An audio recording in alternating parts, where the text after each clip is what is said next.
In this video, I'll explain the 4 important elements that are required for excellent world building. I'll take 3 popular fantasy franchises that are Game of Thrones, The Lord of the Rings, and Harry Potter. These franchises will be put against each other to find out which one is the best. So, let's begin. The first element of world building is the people. This one, I believe, is the most important part of building a fictional world. The people in your story shall feel to be a distinct society.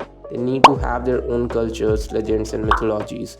They shall speak a different language sometimes too. Things like these help the world in the story become realistic. They add a certain depth to the created world. A sense of realism surrounds the audience's mind while watching the story unfold.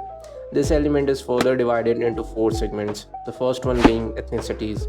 The fantasy world must have diverse ethnic groups native to their local regions. If you are doing a sci-fi, it's a different story, but in fantasy, where the world is not industrialized, ethnic groups shall live in their local places due to lack of migration. Rings of Power fails at doing this. A number of races are crowded in the same town or village, which is wrong.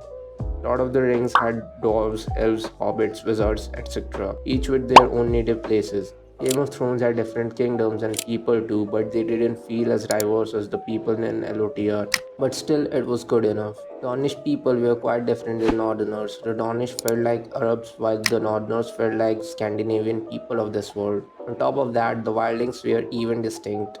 Meanwhile, Harry Potter is set in the modern world. So there was no reason to give people their own native places.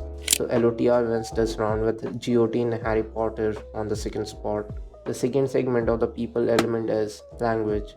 Different races means different societies, which in turn means different set of languages. It includes nomenclature, phrases, proverbs, etc. The characters may speak their native language sometimes, like the Targaryen speaking Valarian, Dracarys. or every time they open their mouth, like the Dothrakis. What's he saying? All 3 franchises had their own set of fictional languages, but Game of Thrones explored it the most, followed by The Lord of the Rings. The next segment is folklore, legends, and mythologies. You can't take myths or folklore from this world and insert it in the fictional world. It needs to be made up if you want the artificial world to be different. It would be a cherry on the top if the legend or folklore influences the plot or theme of the story. Legends without context to the plot is like a biology teacher in a chemistry class. In other words, obsolete. King Arthur Legend of the Sword is a good example of this thing. Talking about GOT, the show is filled with legends or myths like the prince that was promised or Night King's origin or something else. They influence the story so much that they don't feel like an element of world building but an element of the story itself. Likewise, in Harry Potter, the boy who lived holds the destiny of the Wizarding World. This lands Harry Potter in a special spot throughout the story. Slytherin's basilisk or Hogwarts origin are more examples of folklore or legends in Harry Potter. In Lord of the Rings, however, the myths or legends don't influence the story, unlike in Harry Potter or Game of Thrones. So Harry Potter wins this round, followed by Game of Thrones. The next segment is culture. The food, the clothing, the religions, the art, etc. fall under this category. It's about the daily life of people, whether it impacts the plot or not. It's good to give different societies their own culture. The chocolate frogs in Harry Potter are something you won't be able to find in real life, or the limbas trade in Lord of the Rings. There are no fictional cuisines in Game of Thrones, but the concept of old gods and new gods gives us an insight on the religions of that world. Additionally, Danish clothing is different than the clothing style of the phrase. Game of Thrones gains top spot, with both Harry Potter and The Lord of the Rings sharing the second place. The second element of world building is the nature. I believe that this is the least important aspect of world building. It includes the flora, fauna, the geography, and the climate. Let's talk about the flora and fauna. Fantasy worlds generally have magical plants and animals with certain abilities and are either tamed by people or become a threat to the characters. The heart-shaped herb in Black Panther is an example of a plant with abilities, and the alien in Alien is an example of creature that is a threat. Game of Thrones, Harry Potter, and Lord of the Rings are filled with fictional characters, but I think that Harry Potter takes the top prize here, having creatures like the basilisk, unicorn, giant spiders, the whomping willow, and a lot more. Both Lord of the Ring and Game of Thrones have giants, dragons, etc. They share the second spot this time. The next segment is the climate. The world can have a hot or cold or temperate climate or even a mix of all. Game of Thrones story is centered on the arrival of winter. The People in that world are wary of challenges that the once in a decade climate will bring to them, that are cold, hunger, and the White Walkers. There are parts in Lord of the Rings too where characters struggle due to the harsh climate.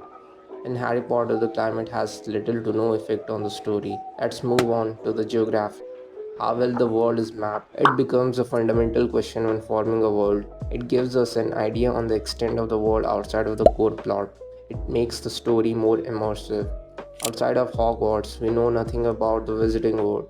We don't know where Hogwarts is either. Both Game of Thrones and Lord of the Rings have well defined maps of the world, so they share the top spot this time. The next element of world building is functioning of the world. It includes things like politics, institutions, magic, or technology, etc. It focuses on how things work. Sole purpose is to make the story authentic. The first segment of this element is politics.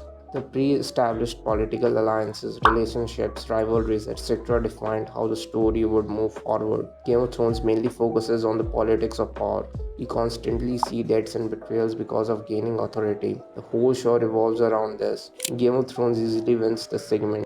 The theaters or Order of the Phoenix don't feel as authentic or developed like the political groups or armies in Game of Thrones. In Lord of the Rings, there is almost no degree of politics being played, so it gets a third spot here. The next segment is institutions. This covers the important pillars of society like the government, banks, patrolling, etc. Game of Thrones again has the most authentic portrayals of these institutions.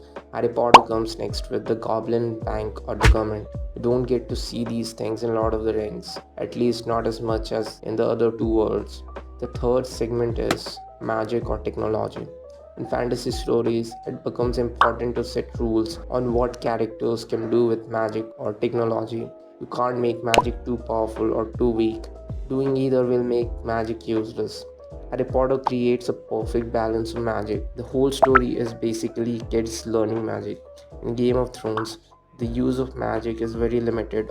On the flip side, I cannot figure out how magic works in Lord of the Rings or how powerful Gandalf is. Magic in that story feels weird to me. We are always told the One Ring is very powerful, but for showing its powers, we only get to see Frodo getting invisible. The last element of world building is the characters. If the characters don't feel to be organic, the world might seem to be artificial.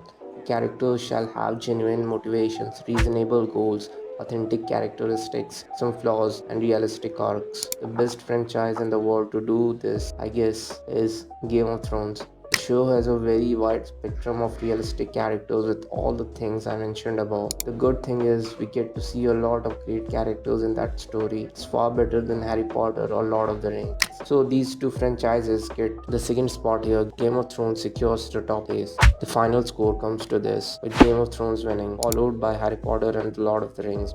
Even though Lord of the Rings lost here, I believe that J.R.R. Tolkien did the best job here, as it was decades ago. He wrote The Lord of the Rings, and George R.R. Martin or J.K. Rowling were even born. They must have learned a lot from Tolkien's work. So although LOTR loses here, I would give the top prize to Tolkien as a writer, followed by Martin and Rowling. In conclusion, I would say that the sole purpose of world building is to create a sense of escapism. The wider the spectrum of things will be, like ethnicities or characters, the more realistic the world would be. Please hit the subscribe button.